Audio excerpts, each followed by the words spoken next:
Om Ajnanatimirandhasya Jnananjana-shalakaya Chakshurmritam Jena Tasmai Shri Guruve Namaha Chaitanya Vishnu Stapitam Jena Bhutale Swayam Rupa Kadamayam Dadati Swapadantikam.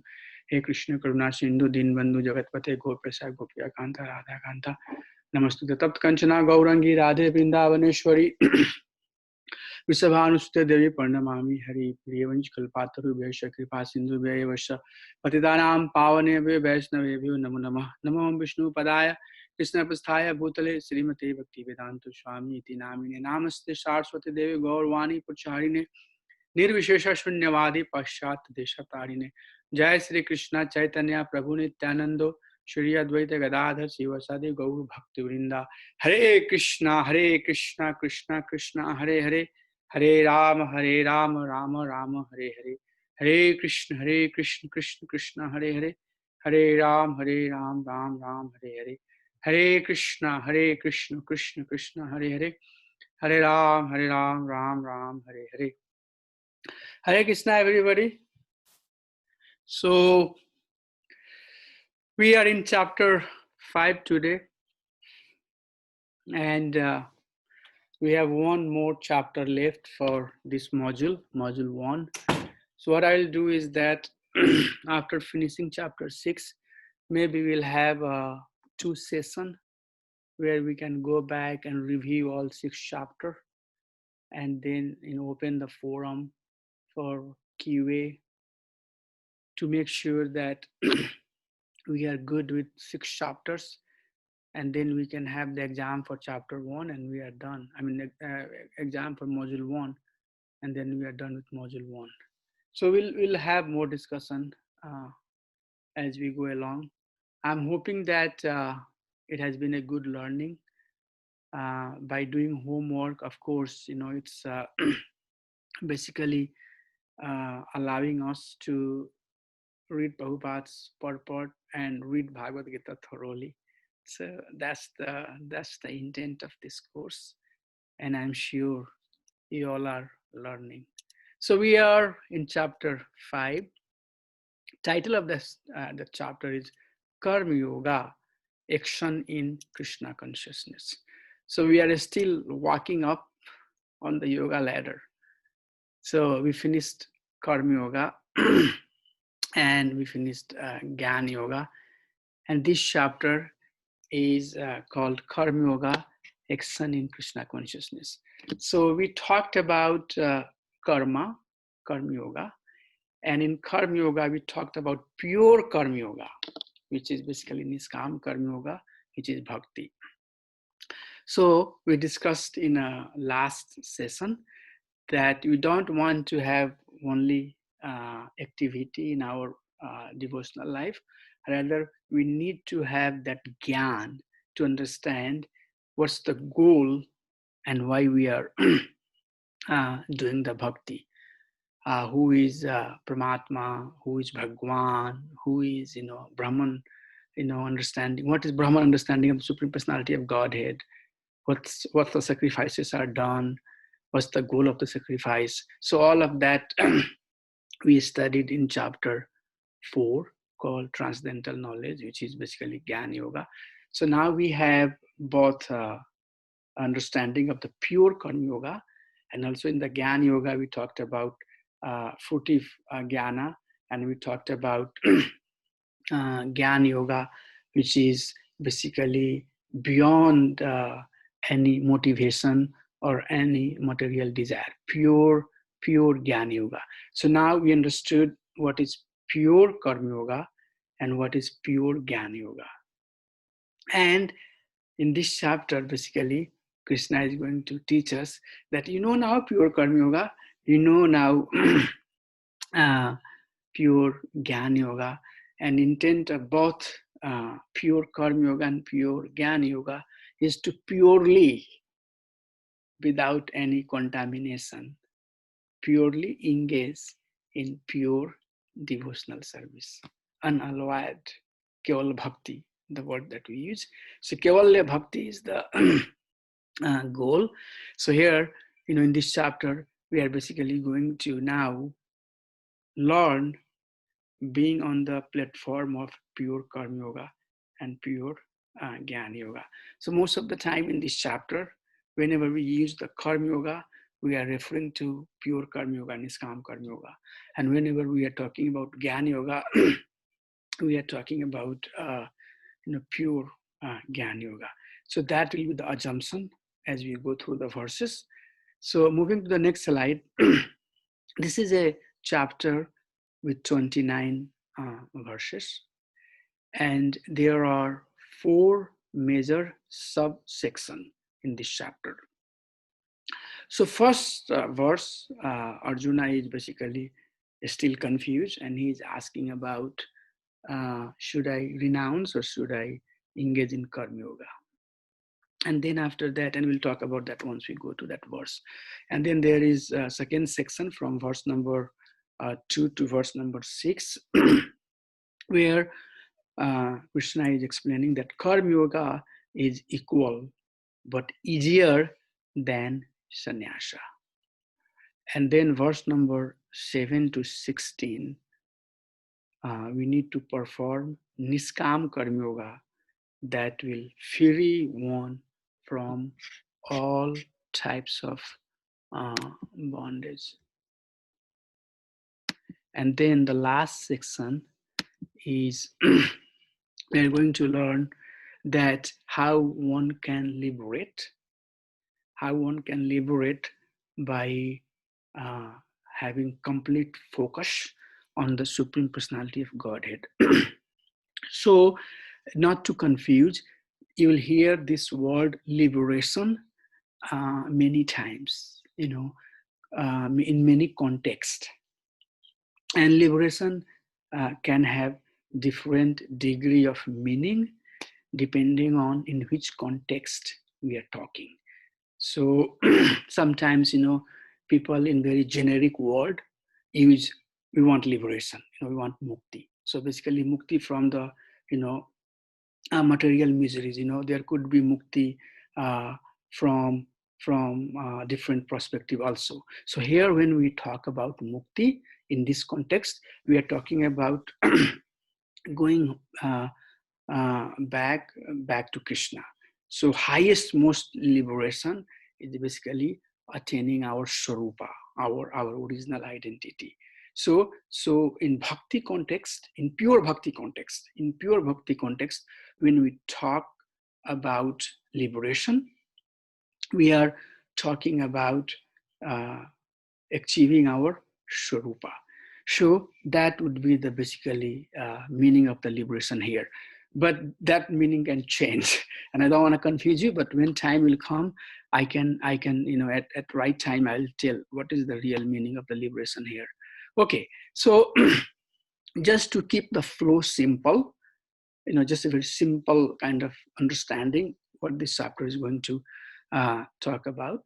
So Arjuna will ask, because in the previous chapter, we finished Krishna saying that you act being in full knowledge, and then we talked about different types of sacrifice and the end goal of that sacrifice. So with that instructions, Arjuna got again confused, and he is taking the literal meaning of Gyan Yoga.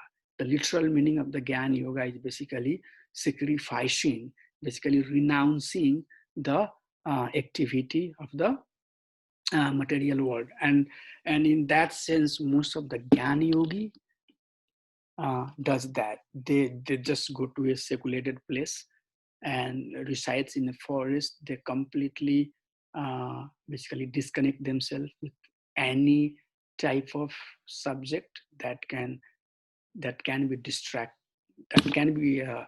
distracting and fully focus on Gyan Yoga. So in that sense, that's what Arjuna understood, that Gyan Yogi means I have to sacrifice. So he's asking now, okay, so do I have to renounce, or do I have to act? Do I have to be Karma Yogi, or do I have to be Gyan Yogi? So Krishna is saying Karma Yoga is better than sannyasa. Okay, so artificial renounce is not good. Rather, it's better to be engaged and engage in pure karma yoga. And then we'll hear Krishna saying that Jnana yoga and karma yoga are same in pure stage as bhakti yoga. So this is very important to understand that when we say that karma yoga or Jnana yoga is same, we are not talking about a fruitive karma yoga or Jnana yoga that is not pure Jnana yoga. So once we come to the pure karma yoga, the intent of pure karma yoga is bhakti, and pure Jnana yoga is also bhakti. Okay, so if pure karma yoga is bhakti, pure Jnana yoga is bhakti, then in that sense it's equal. So that has to be very clear. As long as it's it's targeted, or uh, it's basically aiming to pure bhakti, then it's same. But if doing anything else, then it's not. So we have to be very clear on that one. And then act as a non-doer.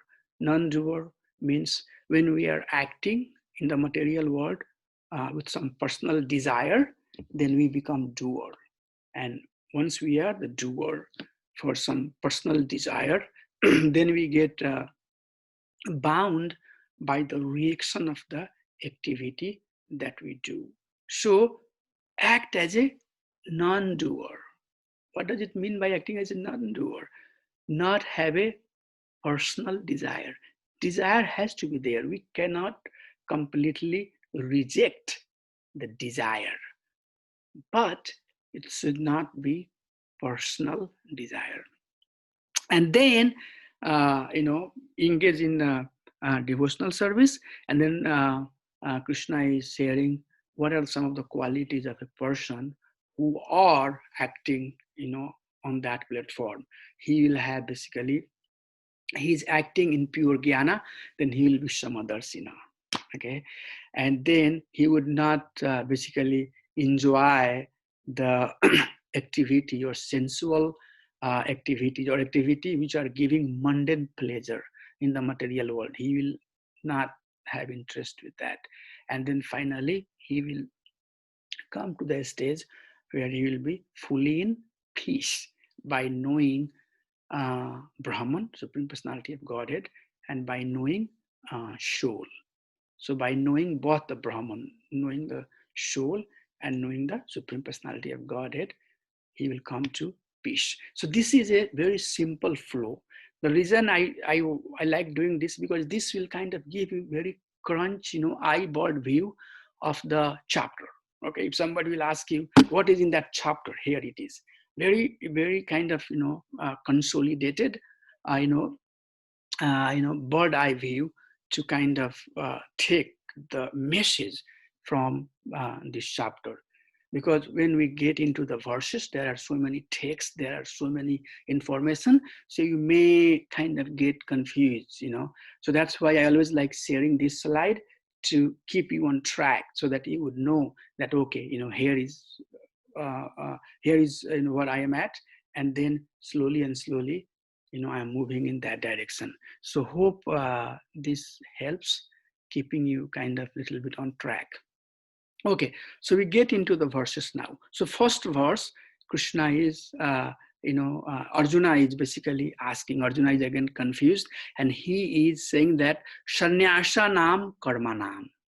Okay, so now he is saying sannyasa here is basically renouncing. So should I renounce the karma, or should I be situated in karma yoga? So sannyasa nam karma nam, should I get sannyasa from this karma nam? So Arjuna is asking, oh Krishna, renouncing work or working with detachment, please tell me which one is better.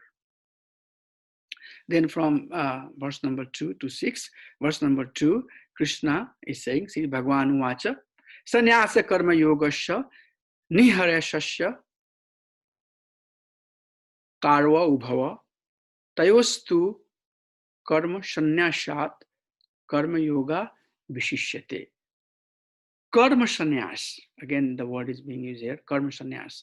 So Krishna is saying that out of two, karma yoga vishishyate, out of two, acting in karma yoga is better for you. Okay, not the karma sannyas. Rather, you work in karma yoga. So why I'm just making a point here that why this question is coming, because Arjuna is taking the literal meaning of Gyan Yoga, which is in most of the time renunciation. So that's why he's asking that do I have to renounce the activity or do you have to engage in activities? Krishna is saying that Karma Yoga will be better for you. Karma Yoga, verse number 3. Karma Yoga can be Karma Yogi can be a true sannyasi. So I think this should be very easy now for us to understand how a Karma Yogi can be a true sannyasi when he is basically doing the Karma Yoga as a Niskam Karma Yogi, when he is doing the activity by not having any personal desire. So a renunciate is one who neither hates nor desires the fruits of his actions. He is free from dualities. He can easily overcome bondage and be liberated. So if we are acting in that platform for the pleasure of Krishna, then we are basically not being bound by the reaction. So verse number 4 to 5 is talking about Karma Yoga and Sannyasa are the same. Karma, Sannyasa and Karma Yoga are same. One who sees both of them on the same level, it should be them. Both of them on the same level is actual seer. So as we talked, that as long as we are seeing on the platform of Bhakti, okay, then both of them are same. But mere renunciation is difficult, and this is very powerful statement that is being made here, and that verse give us the basis for Yukta Vairagya, which means artificial renunciation is also not possible for a jiva. Jiva cannot artificially renounce. And in previous chapter we studied that why? Because they are mithyachari. They artificially think that they have renounced, but they are always meditating on the object of the sensual pleasure. Okay, so action and activity is the desire. This is the nature. This is the nature. We can't stop without acting. So that's what verse number 6 is teaching us, that mere renunciation is very, very difficult. So next section. So what we should do then if we can't renounce? Then here we are going to learn that how to act as a Niskam Karma Yogi. Because the Jnani, what Jnani thinks is that they think that by renouncing the activity of the material world, they are not going to get the reaction. They think that by doing that, I'm not going to get the bondage of material existence. So that is why we have to find the solution for that, how we should act so that we should not get the bondage. Because if we do the activity, it's going to come with the reaction. So that's why in a few of the verses that we are going to see now, those verses will share with us that how one can act so that one will not be bound by the reaction. So the broader topic is that what is the characteristic of yoga yuktaha? Yoga Yukta sounds like very similar to Yukta Vairagya, Yoga Yukta. So verse number 7 is sharing about never being entangled. So one who works in devotion, who is pure soul, and who controls his mind and senses is dear to everyone, and everyone is dear to him. Though always working, such a man is never entangled. Kurvan api na lipyate. Although Kurvan api na lipyate. Although he seems to be doing the things, but still he is not entangled by it. Why? Because he is a pure soul. He is working in pure devotions, and his mind and senses are controlled. Wow, beautiful. Then verse number 8 to 9, how to be non-doer, yet doing the activity. So a knower of the truth, tattuvit, although seeing, hearing, touching, smelling, eating, etc., etc., always knows that the material senses are interacting with the objects and that he is aloof from them. So a tattwit word is used here. A man who is in the full knowledge, he knows that I'm acting because of the swabhava, and we'll hear that part a little later. The soul has, nothing to do.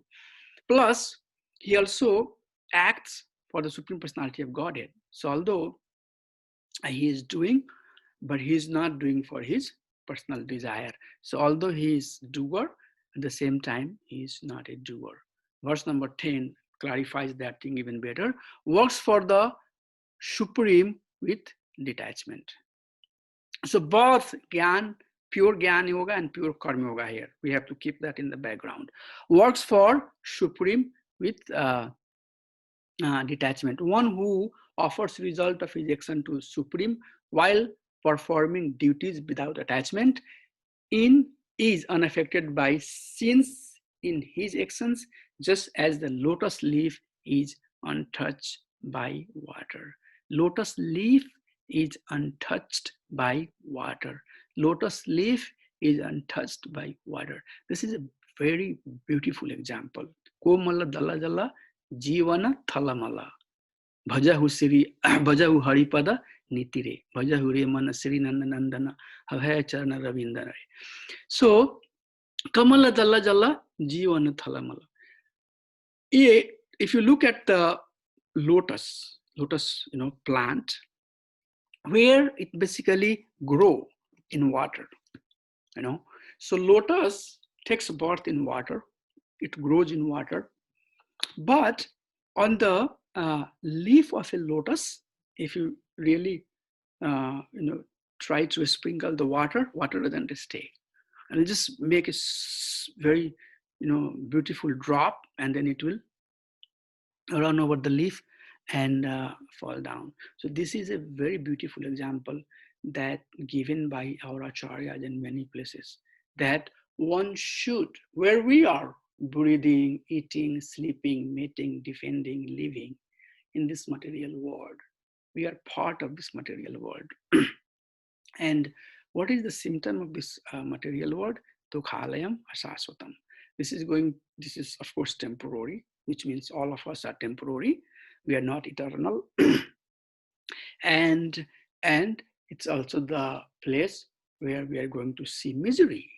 We're going to see misery. So this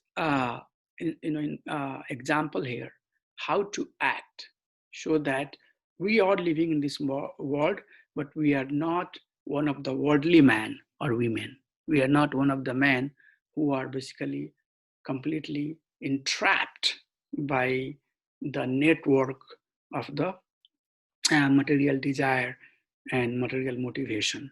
So the example is given here that one should work with full detachment, like A lotus leaf is untouched by water. Please remember this analogy, how one should act in this material world.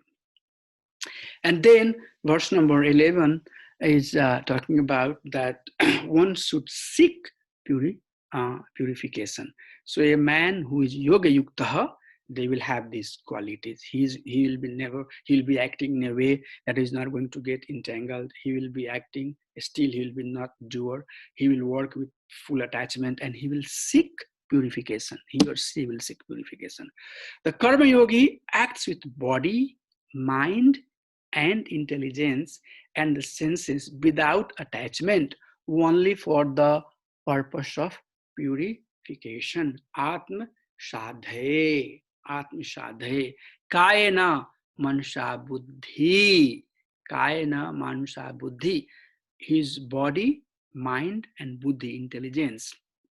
And Kevalayar, Indriyar, Api, Indriya also, the senses also. Yogina karma kurvanti shangam taktvatma sadhaye shuddhaye. Shangam taktavatam shuddhaye. So taktavatam shuddhaye. So he is basically using his mind, body, intelligence, and senses for the purpose of purification. And in last session, we also saw sense control is needed, because sense control leads to purification.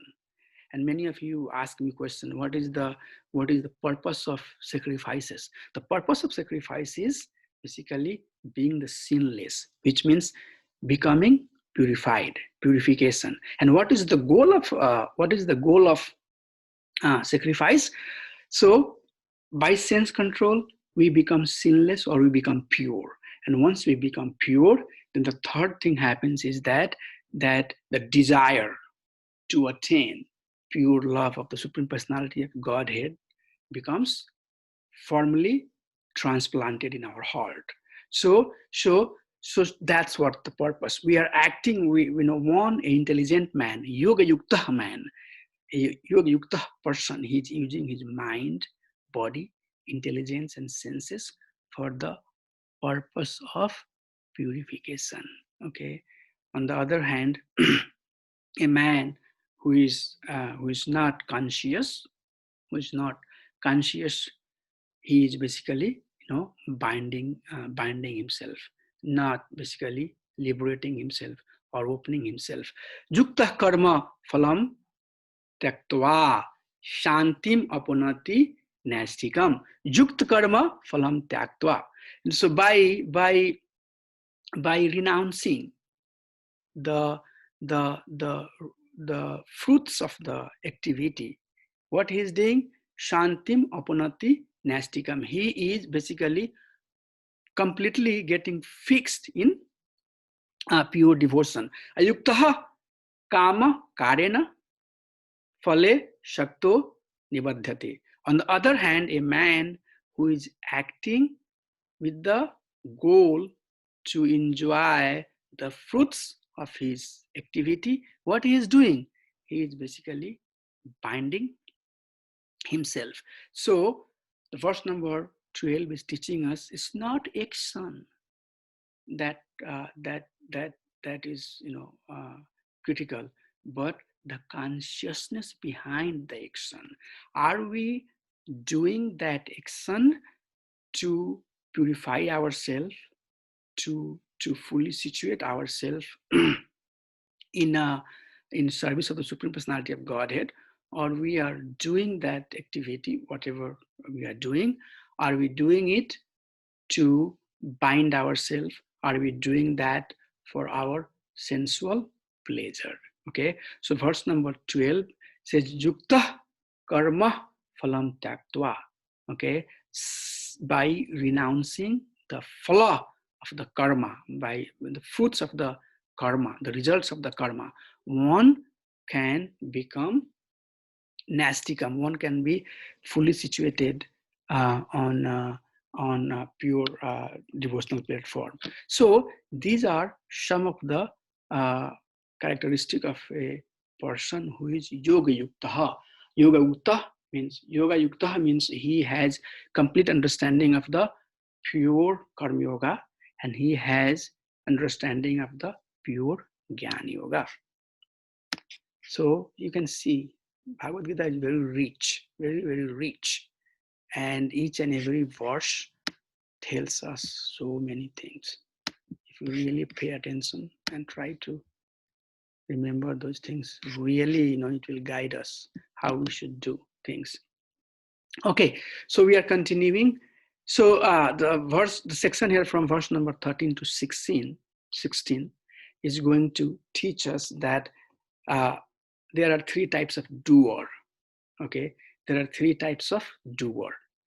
There are three things comes together that that basically impale, or that that are when these three things comes together, then these three things manifest the action. Okay, or these three things together help get any action going, or any activity happening. So verse number 13 is saying that what is the role of the soul? Okay, so when the embodied living being controls his nature and mentally renounces all actions, he resides happily in the city of nine gate. City of nine gate. Our body has 9 holes, 9 gates.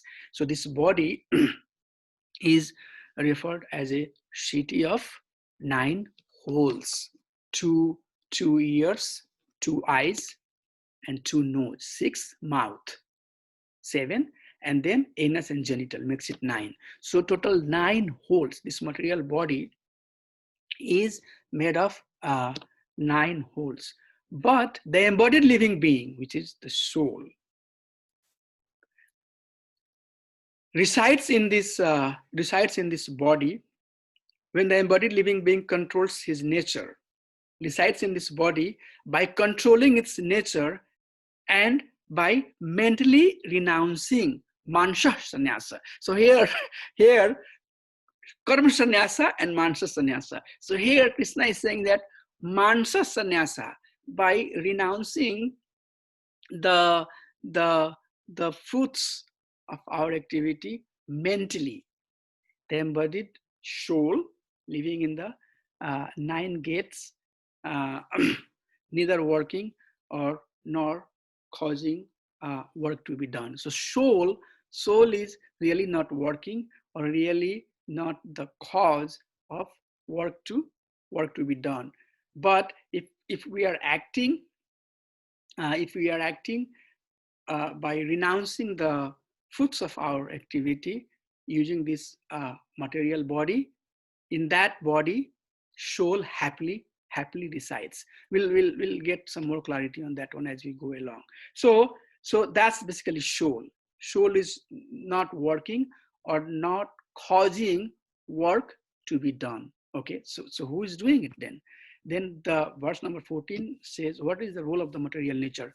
The jiva, which is the soul, master of this body, does not act. Same thing, nor does he induce people to act, nor does he create the fruit of action. All this is enacted by his swabhava. What is swabhava? Swabhava is basically the nature that we have acquired after coming in contact with material world. And there were some other examples in previous chapters, like the living being has love, right? Has the love. But when this love mixed with the anger and desire of the material world, then it becomes kama, it becomes lust, right? So our soul has basically identity as a in the pure stage. The soul has identity to love Supreme Personality of Godhead. But once it comes in the contact with the material world and elements of the material world, then the same love transforms into lust. Rain, water, when it's falling from the cloud, it's coming into its pure stage. It's pure rainwater. But depending where it falls, if it falls on the stool, then it becomes a stool. If it falls in sea, it becomes sea. If it falls in Mother Ganges, it becomes Ganges. If it falls at filthy place, it becomes filthy water. So likewise, the water itself as it was coming was in the pure stage, but depending where it falls, the water gets shobhav of that surrounding. Also, we have heard that milk when it is mixed with sour tamarind, then it basically turns into yogurt. Okay, so you can see how the original quality get transferred into an inferior quality, or into a substance or into a subject of inferior quality by coming into the touch of material element. So soul as such, the soul as such has nothing to do with all of these things.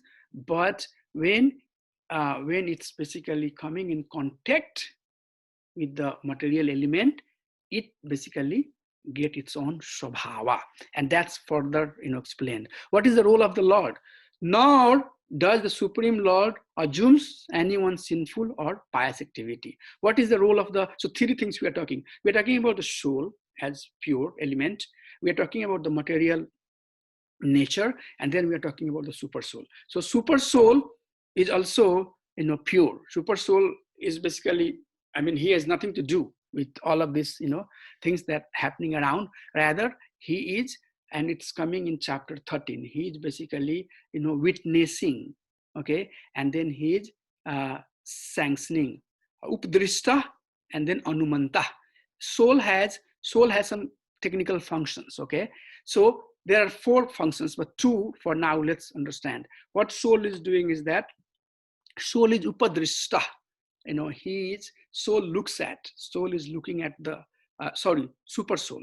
Super soul has two functions, upadrishta and anumanta.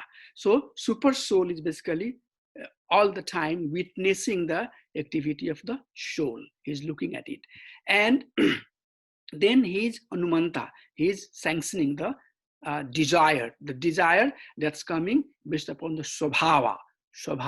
Okay, so whatever is coming out of the swabhava, that desire is sanctioned by super soul.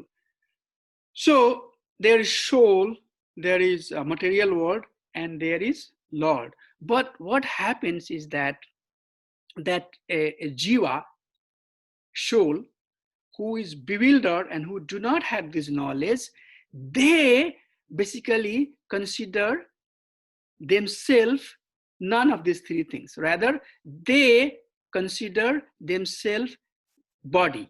Okay, so once knowledge is missing, so the body and senses becomes our real identity. So we try to identify ourselves with the body and with senses in lack of knowledge. So that's what basically the later section of the 15th verse is saying. Because the jiva knowledge is covered by ignorance, they are bewildered, muhyanti. Okay, so since the jiva do not have that knowledge, the jiva is completely bewildered. So what happens when once ignorance is destroyed by knowledge? That spiritual knowledge reveals everything as the sun illuminates everything. Okay, so that's what, once we come in that knowledge that no, I am not this body. Okay, and then we act as per that knowledge, then slowly and slowly, Chetudapna Marginam, Mahadava Agni Nirvapanam, our heart gets cleansed, and then with that cleaning process, soul comes to that understanding of its actual Swarupa, its actual identity, which is Jivara Swarupa Hayanitera Krishna Das. We are eternally devotee and a servant of the Supreme Personality of Godhead. So here there are some informations about how things are happening. So in next slide, I have a pictorial way to basically share that. So soul based upon Swabhava, soul desire, not in the purest state, but based upon their Swabhava. And then super soul is basically Upadrasta, Anumanta, super soul will sanction. Okay, and then material nature will fulfill. So prakriti kriya kramani gune kramani sarvasya hankar vimudatma kartahamiti mannate. You can understand here. We are not the only doer, but super soul also is part of the activity. Okay, without the sanctions of the Supreme Personality of Godhead, we cannot fulfill our desire. And this is very nicely answered in Srimad Bhagavatam, first canto, when basically uh, uh, Pandavas are departing. Okay, the same Arjuna is now uh, very, very surprised and astonished to find out that he was such a great warrior. He could kill big Maharathi, and he was able to achieve so much. But now, why he's not able to achieve? Where his strength gone? Where his skill have gone? Where his merits have gone? Why he has become weak? Okay, so there in the purport, Prabhupada is very nicely writing that the knowledge, the skill, the ability that is given to us is given to us by Supreme Personality of Godhead for some purpose. Okay, and once that purpose is fulfilled, then that is withdrawn. So a man who is in the knowledge, they know that the richness, the skill, the intelligence, our seeing, our talking style, and all of that we have seen, everything that is given around us. Okay, that is basically coming from Supreme Personality of Godhead to fulfill certain specific goal. That is why a man who is in the knowledge, he does not misuse his ability, because he knows that this ability is given to me by Supreme Personality of Godhead. So how I can best use the ability that's given to me. And in that way, he uses his ability in the service of Krishna. So you as a singer, you should sing for Supreme Personality of Godhead. Somebody as a expert instrument player should play for the Supreme Personality of Godhead. Somebody who is very expert in speaking should give their speech for the Supreme Personality of Godhead. A learned man who has expertise in many subjects, he should use his expertise to please Supreme Personality of Godhead, because that ability that has come in whichever form has come from Supreme Personality of Godhead. And then in the combination of material nature, our desires are getting fulfilled. That is why that once our desire is pure, once we start desiring pure thing, then this cycle becomes very, very helpful for us. Then help of the super soul is extremely helpful, because now with that help, we are going towards Supreme Personality of Godhead. So in nutshell, there could be multiple, discussion on this topic. And in Srimad Bhagavatam, these things are mentioned very clearly. So there are three doers: the soul, based upon the swabhava of the soul. Soul is one doer, and then super soul. Lord Vishnu, residing in our heart as super soul, he is also part of the activity that we do. And then one soul and super soul, they are aligned, then it's being manifested by material nature. So we are not the only doer, but there are three elements of any activity that we do. Okay, so moving to the last section. So here now we are going to study how one can liberate by having full attention on the Supreme Personality of Godhead. So verse number 17, focus on the Supreme lead to liberation. When one's intelligence, mind, faith, and refuge are all fixed in me, the Supreme, then one becomes cleaned of misgivings through knowledge and thus proceed on the path of liberation. So once we are situated in bhakti, then we proceed on the path of liberation. So what are the symptoms? So what are some of the quality of a person who is situated in bhakti? So we are going to basically see some of those. Verse number 18, very, very famous verse. I'm sure many of you would have gone through that many times. Vidya abhinaya sampane brahmane gavahastini shuni chaiva shapake cha pandita shamadarshina. So Brahman Gava Hastini, Brahmana and cow, they are they are in the mode of goodness. Hastini refers to elephant. Elephant is normally considered in the mode of passion. Shuni means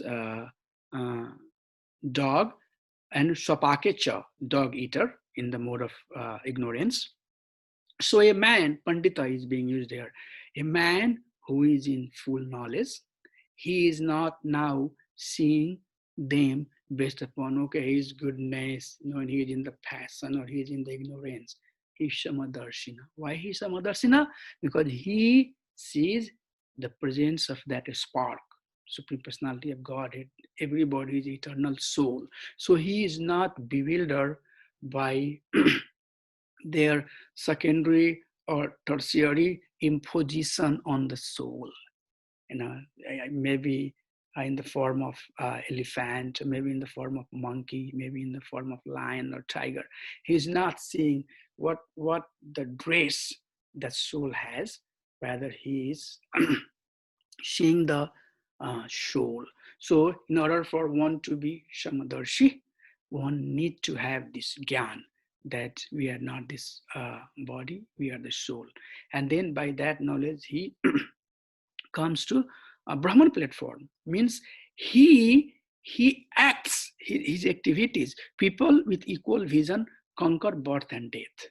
Okay, they are flawless like Brahman, and thus they are situated in Brahman. Okay, so see what is being said here. They are flawless like Brahman, and in the bracket, Brahman refers here to the Lord, and thus they are situated in Brahman. Mukti hitva swarupena vivastitah. So by process of bhakti, by engaging ourselves in pure devotional service, mukti hitva sarvarupena, whatever artificial imposition, designation we have, Ramacharya, Indian, Ramkishore Prabhu, American, Cornell Prabhu, American, somebody, from South India, somebody from North India, somebody, this color, somebody that color, this language, that language. This is all basically artificial imposition. Mukti hitva sarvarupena, whatever padhi, sarapadhi vinurmuktena, whatever padhi, position, designation we have, sarapadhi vinurmuktena, yat paratena nirmala, by rejecting all of that, once we are situated, mukti hitva sarvarupena swarupena vyavastita, once we are fully situated in our eternal Swarupa, then that is Brahman. That is basically highest most platform, where now we are seeing ourselves as a soul, and we are seeing other living being as a soul. So let me just give 1 minute pause. And let's think, if we start acting on this platform, don't we think that from tomorrow our behavior will change? Just 1 minute. These things are definitely at this point on theoretical level for us, at least for me. But if you try to basically put these things in our life, for sure, the way we are acting today, and once we have this understanding, our action will completely change. The way we see people, the way we interact people, our ability. Sometimes we we feel very proud, and sometimes we do it for the sake of preaching. We have to sometimes say people that I'm PhD. Sometimes we have to say people that I have this profession, that profession. Those ability to basically attract somebody to believe in your word, to trust in your capability, to trust in what you are saying, and to somehow or other motivate and inspire someone to take the process of Krishna consciousness. But in reality, we have to do nothing. We are none of these things. That's why when we talk about Kanishta Adhikari, Madhmadhikari, Uttmadhikari is the Pandita here. Uttmadhikari is situated in that platform where he is now seeing on the basis of soul. He is not seeing on the basis of, body. So these instructions of Krishna's, if we really doing and implement in our life, it will change our action and our attitude drastically. We'll suddenly go from nowhere to somewhere. So that is why every day, at least we should look at 1 or 2 verses of the Bhagavad Gita. Bhagavad Gita is our basis. We don't forget Bhagavad Gita, not because we are doing Bhakti Sastri or we are trying, but somehow or other find a ways to stay in touch with these subjects and with this teaching. Because slowly and slowly, the goal, as we said, the goal of everything that we are doing is come to the point where we purify ourselves and we get the opportunity to have, firm conviction to attain the love of the Supreme Personality of Godhead. So these are the beautiful symptoms of a person who are self-realized is mentioned here. We'll continue verse number 21 to 21. Symptoms of the self-realized person, I'll just read, does not rejoice something unpleasant. Okay. Does not lament for something unpleasant. Sorry for some of the misspell. Fixed intelligence, he is sthir buddha. And he is not bewildered by dualities of the material world. Knows the science of God. He is Brahmavid. Situated in transcendence, unattracted to material attraction or things of the material world. Ashakta, ashakatma, ashakat,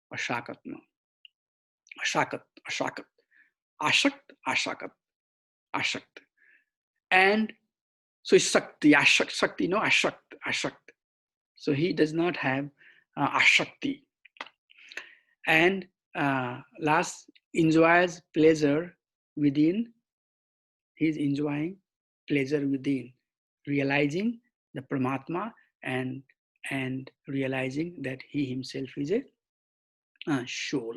So these are some of the symptoms of a self-realized person given. And then right after that, a very beautiful verse is coming.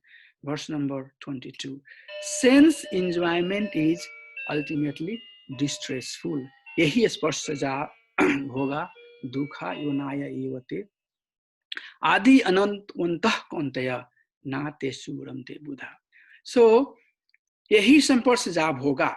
As soon as we touch the object of sensual pleasure, samparsaja bhoga. Samparsaja means touching what? The subject of the bhoga. Dukha yunaye evate. At the same time, the misery take birth. Like for example, if a man and women meet, then in the womb there is a baby who takes place. Likewise, as soon as we touch the subject of sensual pleasure, at that time, dukhayonaya, right away, the in the womb of material world, in the womb of, in the womb of sensual desire, the dukha take place right there. So Adi Anantva Kontaya, knowing that this material desire has beginning, Adi, and Ananta. It is starting somewhere, and it's going to basically end somewhere. Na tesu ramate buddha. Na tesu ramate buddha. Ramate means, seeking pleasure. Buddha means the man who has knowledge. So a man who is in the knowledge, he knows that as soon as I am enjoying the object of the sensual pleasure, right there, the misery has already taken the birth. So by knowing that, he does not enjoy in the object of or in the activity of material pleasure. So that's what we just study. Then we are going to see that how one can basically not. So if you go back here, I have made a note that how to tolerate the urges of the sense enjoyment, knowing it brings distress. So in verse number 22, we studied that if we are engaged in activities of sensual pleasure, it's going to bring distress. So how one should not get engaged in activities, in those activities which are going to bring distress. And we'll go through some of these verses. Verse number 23 is teaching us that tolerate agitation till end of the life. Okay, so we have to basically learn to tolerate the desire of the sensual pleasure, because that desire is coming from the urges of the senses, coming from desire and anger. Okay, so the urge that comes for sense pleasure, that's coming from the desire swabhava, and then that swabhava once becomes, once kama becomes very, very, very, very strong, then it turns into anger. So this desire and anger is basically motivating the sensual desire. Sha yuktaha sa sukhi naraha. So he who basically try to tolerate the desire of the sensual pleasure, Shah yuktaha sa sukhi nara. That person is sukhi. That person is sukhi. The person who is not following, who is not running after the object of the sensual pleasure, Krishna is saying, Shah yuktaha sa sukhi nara. That person is basically real sukhi.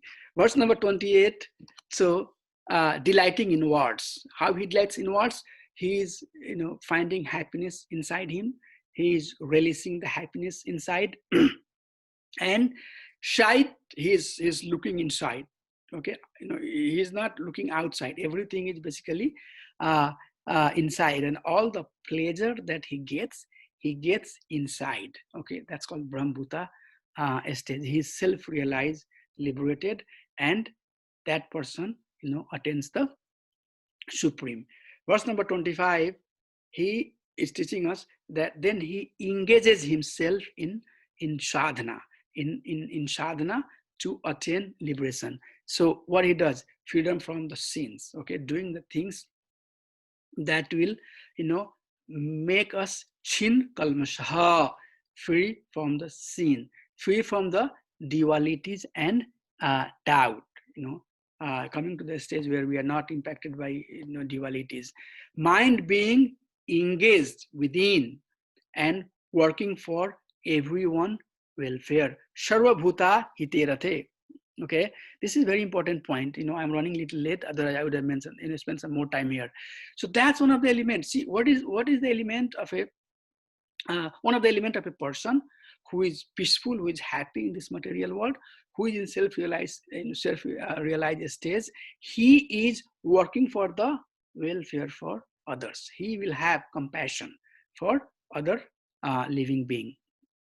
And by that way, one can attain liberation soon. One can attain liberation soon by being free from anger and material desire, controlling mind, sincerely endeavoring for perfection with self-discipline, and being self-realized. So that's what we study up to verse number 26, and then 27 to 28, suddenly there is introduction about Ashtanga Yoga. So shutting out all external sense object, focusing the eyes between the eyebrow, suspending the inwards and outwards breathe, and thus controlling the mind, senses, and intelligence, the transcendentalist aiming at liberation becomes free from desire, fear, and anger, and will certainly be liberated. Okay. So, this whole thing is a separate chapter. Next chapter, we are going to study in detail about Ashtanga Yoga. But I just made one kind of point here, that a Krishna conscious person, however, does not risk losing his senses to other engagement. Okay, so although there is introduction about Ashtanga Yoga here, but a Krishna conscious person, he does not get distracted. He is not basically trying to be Ashtanga Yoga, because he knows that Bhakti Yoga has everything. Bhakti Yoga is the highest, most yoga. So although he will have the knowledge that what Ashtanga Yoga can deliver, but still he is not going to be distracted by this. And we'll basically have that discussion in depth in next chapter. Chapter 6 is Dhyan Yoga. So we'll basically go back and forth and try to see why Dhyan Yoga is difficult, and what is basically guidance of Krishna for us. So for now, we'll move to the next slide. And next slide is the star verse. This is a verse that you will have to memorize for your exam. This is a verse that basically also known as peace formula. So whenever we give lecture on subject peace, this is the verse we try to quote. Bhaktaram yaktapsam saraloka maheshwaram suhridam sarvabhutanam gyatva shantim vikshati. Bhaktaram yaktapsam. I am the supreme enjoyer, Bhaktaram, the ultimate beneficiary of all sacrifice and austerity. Sarvaloke Maheshwara, I am the supreme proprietor of all planets and demigods. Suhridam Sarvabhutanam, I am the supreme well-wisher of all living entities. Gyatwamam Shantim Rikshati, one who knows this attains peace from the pangs of material misery. So, Krishna is the supreme enjoyer. Krishna is the supreme proprietor, and not only in this supreme enjoyer and supreme proprietor basically is making him Ishwar Tattva, Ishwara. He's controller. But not only that, he is supreme well-wisher. So we have so many well-wishers. But who is our supreme most well-wisher? Lord Sri Krishna. So by knowing these three elements, one can attain peace. How one can attain peace? Because once we know that Lord Sri Krishna is the master of the material nature, and conditioned soul are under the stringent rules of the material nature. Once we are convinced these two things, then we act under that knowledge. We act under that relationship. And what is acting under that relationship? Acting under that relationship is bhakti. Savanam Kirtanam Vishnu Smarnam Padasevanam Archanam Bandhanam Dashyam Shakyam Atnivedanam. We take, one or many limbs of the bhakti and we engage in pure devotional service of the Supreme Personality of Godhead. And by that engagement, what happens? We basically come out of the pangs of the material misery and we get fully situated in our Sharupa, in our eternal identity. So that's how basically chapter 5 ends. Chapter 5 teaches us very well that how one can come to the point where one can use their pure karma yoga, their pure jnana yoga, put them together, work in full knowledge of the Supreme Personality of Godhead as Supreme Enjoyer, as Supreme Proprietor, as Supreme Well-Wisher, and become a pure devotee, go back to home, back to Krishna.